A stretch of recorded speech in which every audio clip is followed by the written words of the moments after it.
'cause I'm in the stars tonight. So watch me bring the fire, set the night light. Shoes on, get up in the morning, cup of milk, let's rock and roll. Kink out, kick the drum, rolling on like a rolling stone. Sing song when I'm walking home, jump up to the top of the brown. Ding dong, call me on my phone, nice. Hi! Heavy, can't hear the bass, boom, I'm ready. Hello, beautiful. Why can't I hear you? Can you hear me? Into that, I'm good to go, I'm diamond, you know. Well, we can do it. We're gonna do it. We're gonna fix it. We're gonna figure it out. I got it. I can hear you. We did it! We did it. We have successfully joined Zoom together. Good morning. I can count how many days I've had. You are very glitchy right now. I don't know what that's about, but Oh, okay. Well, I hope that it doesn't show up in recording. I live in the hills in the middle of nowhere, so my bandwidth occasionally glitches a little bit, and because it is a Sunday morning, here is a factor that I forgot about that I did not question in any way when we set this up. Yes, that's fine. Let's do this. My dad streams a Christian United Methodist Church service into the house during the pandemic. So like Jesus is blocking us right now. that's like the story of my life. So that seems appropriate. We've already gotten into life themes. Good morning, Sonia. Good morning. Who wrote such a fabulous book as Teach Me Tonight by NATASHA Washington? Who wrote such a fabulous book? I don't know about fabulous, but I did write it, despite the fact that it does not have my actual name on the cover, which is sometimes confusing for people. Did you know that I have a signed copy? You have a signed copy? Yeah.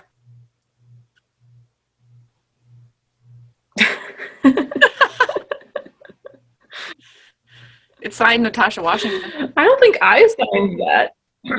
But you're Sonia Belasco. Natasha Washington signed this copy. Yes. But you wrote this. I did write it. You did. Before I read the back, because I love it, and I repeatedly use some of the words that you give me in the back of the book, what's your elevator pitch? What is your elevator pitch like for Teach Me Tonight? My elevator pitch is that it is a book about a Korean American chef and a Italian American kindergarten teacher who fall for each other after meeting through. Okay, let me start over. We're gonna cut this. Start this over. The elevator has stopped at one floor. And when the doors close, you are gonna cut this, right? You're gonna edit this on the way to the next floor. You're gonna edit this for me, because this is me getting revved up because I'm not really I am gonna edit awake it. Yet. And this is gonna be some different editing. Actually, okay, so I have now. Hold on. Give me 1 second. I'm gonna actually find what I say is the elevator pitch, because I'm gonna read it instead of trying to. So you're somebody as a writer who studies before you get on the elevator. Yes. I think everyone should study before they get on the elevator. I mean, I think you should be really prepared, but I'm also I am very bad at speaking under pressure without notes, and so I'm so happy that I count as pressure. Should I not be super happy that I count as pressure for an interview? should I not be delighted to find this information? I mean,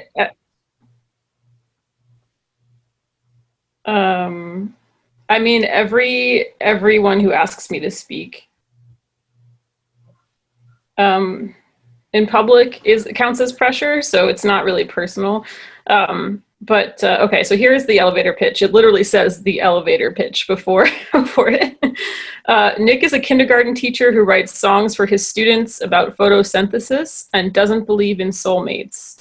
Juncio is a single dad who owns restaurants and makes the most famous lunches at Bridges Elementary. Stuff happens, slowly, sweetly, easily, softly, inevitably, unexpectedly. That's the elevator pitch. Oh man, I really want that on the back of the book.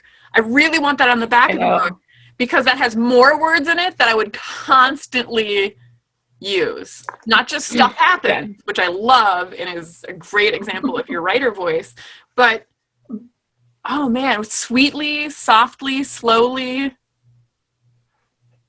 What was, yeah, there were more. Inevitably and unexpectedly. Yep. It's a really good list. That's a really good list because that's a great elevator pitch. And now I want to add it to the back of the book because the back of the book summary, which is very similar, if with more detail and length, the last sentence is, he has to decide which is more important, keeping up his perfect facade or keeping the man who has so sweetly captured his heart. And I can't let go of sweetly. Is that because I'm super cliche, or is it because you're really good at making descriptive, romantic adjectives? Well, can't let go of meaning what exactly? Like that. I keep using it too much. I'm using it too much. In my Amazon review of Teach Me Tonight, I said, it's so sweet, very, very sweet. And like, that's one of the first words that comes to my mind when I think of your beautiful book. Is it because I'm cliche, or is it because you're really good at making sweet romantic scenarios? Well, I think what I would say is that I love writing things that are sweet. Possibly because I love eating things that are sweet, but also because I think that there's not enough sweetness in the world in general. And for me, that's the kind of need that is filled by reading and writing romance, is kind of countering some of the darker and more cynical things in life, I guess I would say. But at the same time, I actually don't think of this book as being light, because I think sometimes when people say sweet, they also mean light. Or, fluffy or things like that. And I don't actually think it is those things. So that's my only, but that's just like. Is it also spicy? It's also spicy, yes. There are some spicy scenarios, not just the sweet. It has many notes within. It's a and there's a fair amount of bitterness in there too. But yeah, I mean, it's got, I would say that if I were to say like what I'm always aiming for in anything that I write, it's the full like flavor profile, right? Like all of the things together. So like, if I'm remembering correctly, I think that those are like sweet, salty, bitter, I just forgot. Umami is one of them. And then the other one, the one that we just said. Yeah, but this works for this book especially because I think that's the. I haven't really actually before today. I haven't really thought about that, but I think that is the thing that I'm always aiming for, is that I want all of those flavors to be represented. I feel like a book that I write, I don't necessarily feel like this is true for other people. Like I don't have to read a book that has all of those elements in it, but in terms of for what I write, like I want there to be a balance of all of those things in what I write. Like I don't want it to be too sweet. I don't want it to be too salty. All of those things. Yeah. Too spicy. That's the other ones. Not just spice. Yeah. Not just capsaicin. Right. Yeah. Yes. Did I say that right? Are you a fusion? Do you identify as sweet and spicy fusion blend? I would identify as a lot more than just sweet and spicy. I think I would All of identify the as palate. Do you identify it as a nice, Yeah. balanced fusion? I think when I'm like at my most mentally healthy, I would identify that way. Not yet. think Let me that a finish good- my coffee. a good part of the time I am like more on the salty, bitter side of things than Because you're so sweet. witty. Well, and depressed. I mean, like both of those things. Is that the recipe for good dialogue? Is that the recipe for such great dialogue that's in here? Is a blend, the fusion? I could make myself more coffee and have more fusion.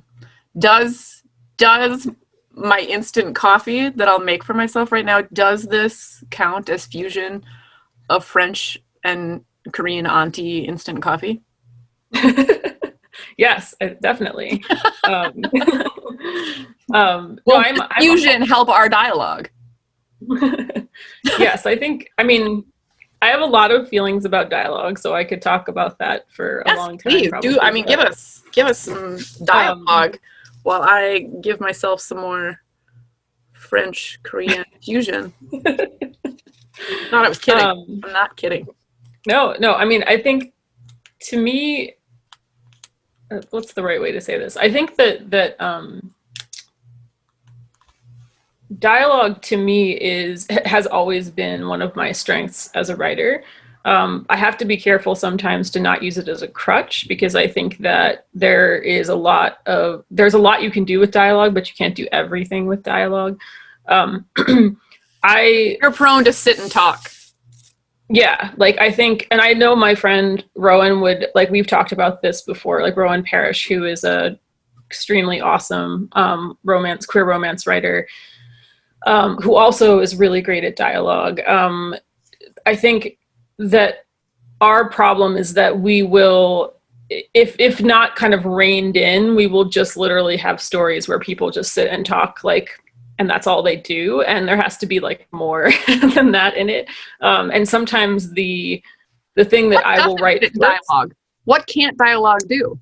Why do we need the exposition? Why can't we just sit and talk? Well, I think what we need more than exposition is we actually need things to happen. Like we need there to be plot. Like there needs to be events that occur. Like, and I'm talking about personally for myself and like what I'm trying to write. So, I mean, I think I will totally both read and like engage with entertainment that is like basically just people sitting and talking. I don't mind that at all. But if you want to write a romance, you can't just have people sit and talk. Like you have to have, I mean, romance is built on a very... Somebody has to reach in somebody else's pants. Yes, that is true. But more than that, so the action we're talking about is not like zombie or like a glorified war movie action. The action that we're talking about is queer action, getting it on. Hands in the pants. Well, no, it's a lot more than queer action or getting it on. I mean, I think the one thing that people mistake that, or a misconception, I guess, that people have about romance as a genre is that it's not plot driven. I actually think that although you would say that it's certainly the characters matter a lot because the plots themselves can be very trope heavy, and so that just means there's a lot of versions of the same plot. So there's a lot of versions of, you know, a plot like this one, like where you have the you know, the parent who falls for the teacher who is teaching their child, or, you know, a fake dating plot line. Like that's a thing that has like been very common. Or you have the, you know, billionaire romance, or all these kinds of different sort of tropes that exist out there. But I know for myself, like in my own process, like I write romance using a 14-point sort of narrative outline, like where you have to hit all 14 of those points. And they're all of them are essentially like, they are narrative beats that you have to hit. And this is not something I made up. This is actually Campbell. Is it Joseph Campbell's Hero's Journey? It is not Joseph Campbell. I was so excited. No, it is. It is. I mean, Joseph Campbell is a big part of it. But I want to give credit where it's due because I think that it's important. I, in particular, use this book, which is called "Romancing the Beat" by Gwen Hayes, and she actually has this is How to Write Kissing Books at the bottom here.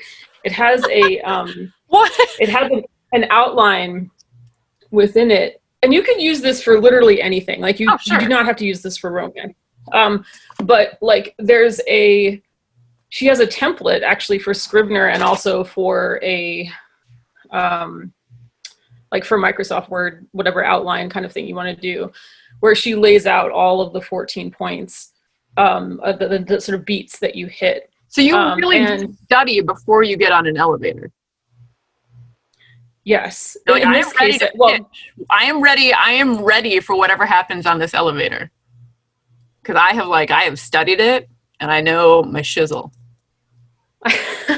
I think that it's a combination of things because I can tell you that with Teach Me Tonight, I did not do this. Like I did not, when I originally wrote this story, like the first draft of it, I did not use an outline. I actually, because this story was originally written as a piece of fan fiction, I posted it in chapters over the course of probably 7 or 8 months.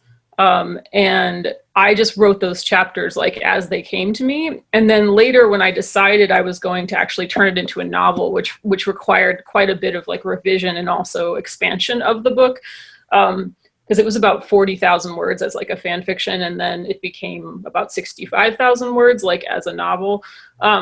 I had to essentially put it into like the template, the Gwen Hayes kind of template, and figure out where the beats were hitting.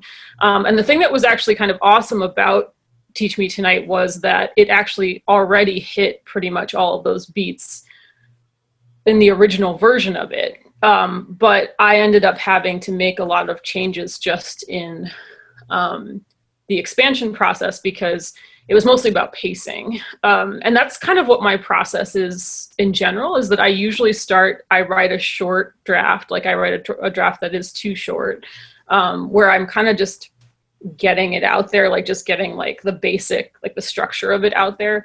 And then I add a lot of stuff onto it. Like I kind of deepen it. And in this case, like I added quite a lot to their backstory. That was a really big part of it. I added a lot to Nick's backstory in particular. Juncio had a lot of that already. Does writing fan fiction help with character development? Does it lay a nice groundwork for you to leap from when you're creating characters? I think that writing fan fiction helps with every part of writing, but I think particularly I think with character development, it's helpful in the sense that it gives you, I guess, somewhere to start from. Does it give you an option to be like, oh my gosh, Junseo would never do that? Does it help in the ruling out of personality tics that we give characters? I think I guess it could. Like, I think it's important to remember that I didn't go into this thinking I was going to make it into a novel. I went into it just thinking I was. You just got lucky. Yeah, and I mean, I've done this several times at this point, so like this is not. I think that for me, sometimes what fan fiction does for me is it gives me the ability to write stories that I am not quite ready to claim as my own yet. In the sense that like I'm basically already writing original fiction, and because what I'm writing based on is not like I tend to write RPF, which is for real person fiction, so it's based on real people, which is of course what people do in fiction all the time, is they base it on, they may not base it on celebrities, but they base it on people they know. You're giving all of our secrets. I have to edit out that part of the conversation. You're giving away too many secrets. So, I mean, I'm just starting from a place of like, hey, there's this set of people that I'm really fascinated with. How can I write fiction about people like this? Like, even that I don't know them, obviously, because these are celebrities, but I know something about like their kind of character template, and I can take that and make it into something else. So I think that sometimes that's what it does. It gives me kind of a place to start writing a story that I'm otherwise like not quite ready to write just like from scratch and claim as like something that I've invented. And then later I'm like, oh, actually, no, this is I actually can something. leap with this all the way into I have. Yeah. And I mean, in the case of when I was writing this, I was like, I mean, I thought about this actually at the time when I was writing as fan fiction. It was also very popular as fan fiction. So like part of me was like, oh, I think I want to, not only do I want to write this, I want to write stories about all the people, the side couples in it. And that was when I started to think of it and was like, oh, maybe there's a series in this, and maybe like I could actually, you know, get this out to another audience. But the reality of it is that as a self-published author, my fiction has seen way more readers in fan fiction than it will ever see in published fiction. Absolutely. Dare I ask, who was the inspiration for these characters in fan fiction that bring all those readers? Who brings all those readers to fan fiction that then, when we make fiction completely of our own, we lose their fan base? Yeah, I mean, I actually didn't lose the fan base because a number of people who read it as fan fiction also bought it as the novel because they liked the story. But it's also a different book. I mean, like but I think that yes, in the case of this particular novel, it was based originally on BTS, the K-pop band. What does BTS stand for? What does BTS stand for? It stands for Bang Sonyeondam. That's what it stands for, which is a phrase in Korean that means bulletproof Boy Scouts. That's actually how it translates. So some of these questions I ask having done my homework before I got on this elevator. Amazing.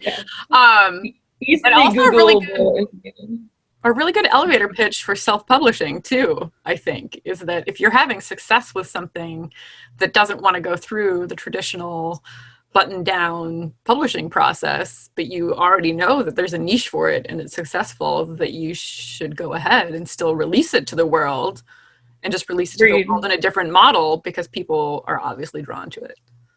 Yeah, I mean, and I would say that, I mean, I should say that with this book, I did try to get this published by a Big Five publisher, and actually it made it all the way to acquisitions at a romance publisher. I won't say which one, but it got very close. And then they decided to step away from it because they felt like they had other books that were similar that had not done particularly well, or they hadn't done as well as they wanted them to. I mean, I will say... Yeah. What? Sorry. No, I'm so excited. I have so many questions. Continue. I think so. I've had experiences obviously both with mainstream publishing and with self-publishing. This is my second self-published book, and I did publish a book through Penguin in 2017, my first YA novel. And I have to say that actually my experiences with both have been, in terms of the process, have actually been remarkably similar, in the sense that if you want to self-publish, you still have to go through all the same steps as you would have to go through to get a book mainstream published in terms of process. Like, you still have to get an editor, you have to get someone to design the cover, like in the case of the fabulous Claire Smith, who did this cover. And many of the people who do cover design for self-published releases also do them for mainstream publishers. So, there's an overlap there. And same thing for editors. Like, you're getting the same people, because many of the people that work for publishers are freelance at this point. Like, a lot of editors are freelance. A lot of people don't actually have like regular jobs. So they're often doing the same, like they're doing some of both. I would say the difference, obviously, with self-publishing is that you are not subject to the gatekeeping of publishing. And that's a really key thing, because I think that publishing right now, while they are making significant strides towards acquiring books that are more diverse than they have in the past.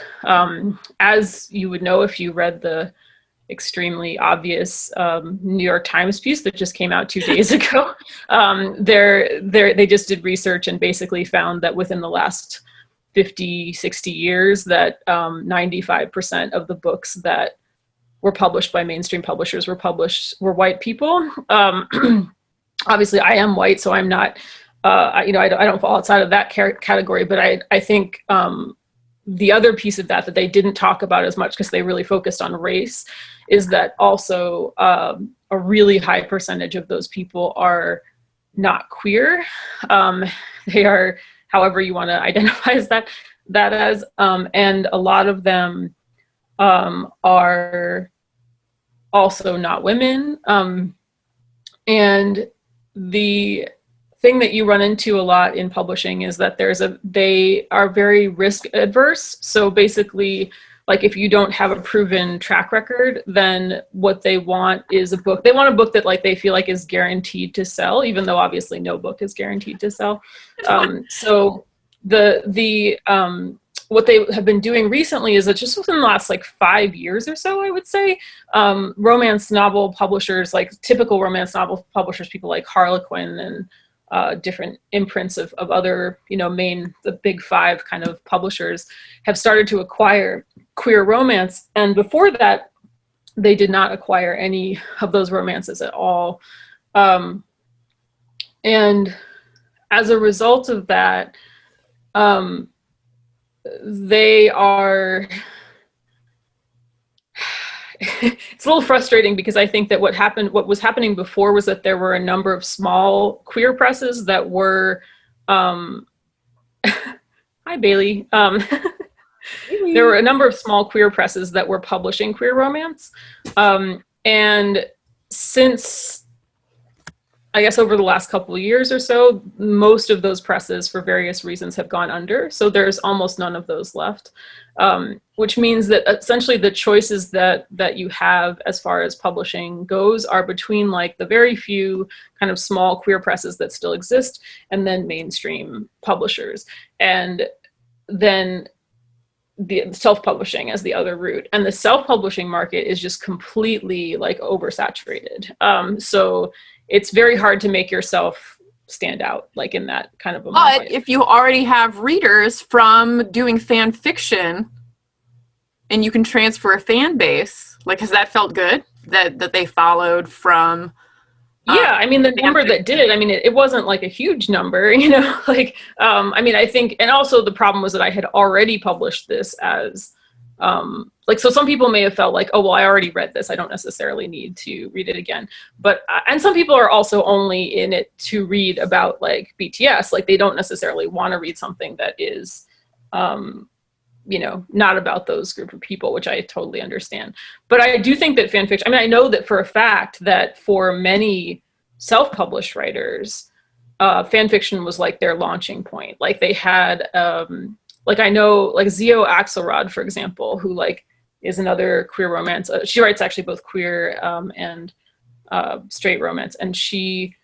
is that how she categorizes them? Does she categorize them as queer versus straight? I don't know how she personally categorizes them. I know the way. So many questions. Can we have industry call her? I don't know her personally, so I would not do that. But I know that she is someone who wrote extensively in fan fiction. She'll talk about this. She has no problem talking about it. But she wrote a lot in fan fiction, including that one of her early books that she put out, that she self-published, was originally a piece of fan fiction that she then turned into a novel. So, And I think it's like the biggest, I would say that the biggest success story as far as like queer romance goes, like in recent years, as far as the mainstream publishing goes, is definitely Red, White, and Royal Blue, which was a book that I will get it. I think many people know about this book. Also, I really like the sound of your hand hitting a book next to you on the video. And I knew what it was. I knew what it was by sound. That is a sound that I'm so deeply in love with, that when you put your hand down on a book and like tapped it, like patted the book, gently patted, caressed the book, that I was like, yeah, this is why we're besties. I'm really into hearing you pat your books. Yes, this is true. Please edit this out. We're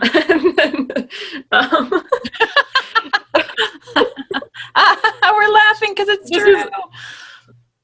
It's true. It's very true. You have to know how to pet a book, like, you know, like gently but not too gently. Like it's important. Every single thing that we have said so far a metaphor? Like, are we speaking in terms of queer romance for every single thing we've said? Like, the romance of the book and the Big Five publisher fell through, but then it, you know, discovered its own journey over here. Like, is the tale of publishing similar to a queer romance tale? I mean, I think the difference with the tale of publishing is that publishing does not have a guaranteed happy ending, and romance by definition has a guaranteed happy ending. I think that so I should revise that. I should say that Tell me about how we need to pet books while could you successfully pet one of your books while describing happy endings to me? Well, you hold on one second, because I'm gonna like I'm like in that shaft of light right now. Good timing. Good timing. Very convenient. Let's go. Hey, so let's go. 'Cause